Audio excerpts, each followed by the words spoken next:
Wow, you've done some great work so far. Congratulations. Now we're going to dive deeper and talk about critical thinking and relevancy. You think you may have heard about this before, but you aren't sure what that means. First, critical thinking and relevancy are important concepts to include in your information literacy toolbox.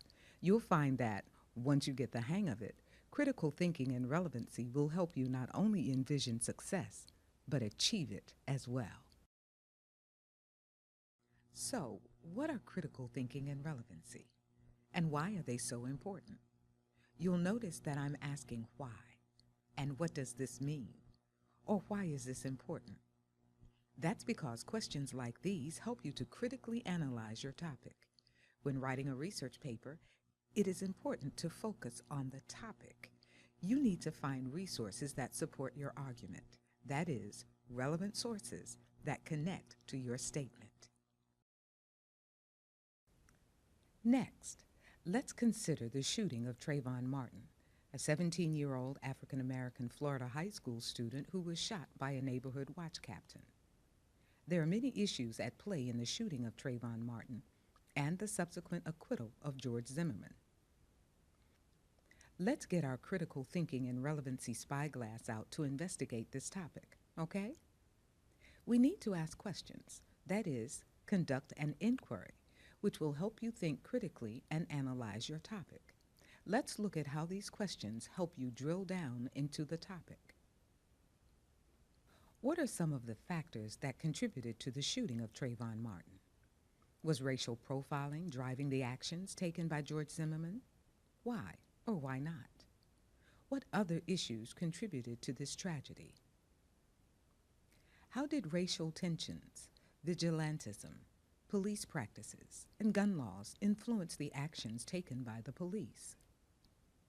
How did issues of power and racial dynamics sway the court case? What impact does the socioeconomic and political nature of information play in shaping public opinion? What data, evidence, insight, or observation can you include to back up your argument?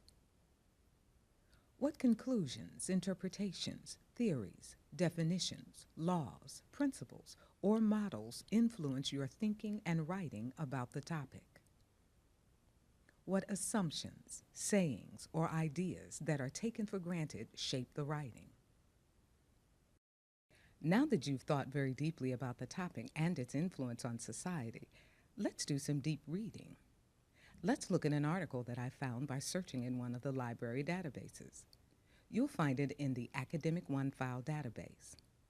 The article's title is Policing the Boundaries of Whiteness: The Tragedy of Being Out of Place from Emmett Till to Trayvon Martin.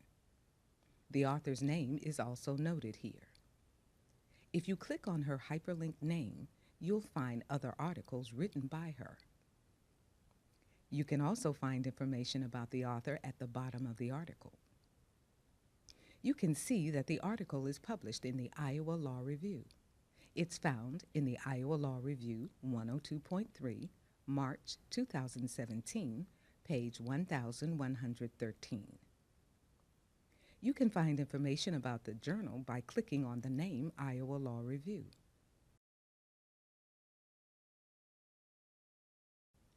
Just by looking at these key components of an article, you are able to verify the credibility of the source. Additionally, you can also read the abstract or summary to consider if this article strongly relates to your research topic.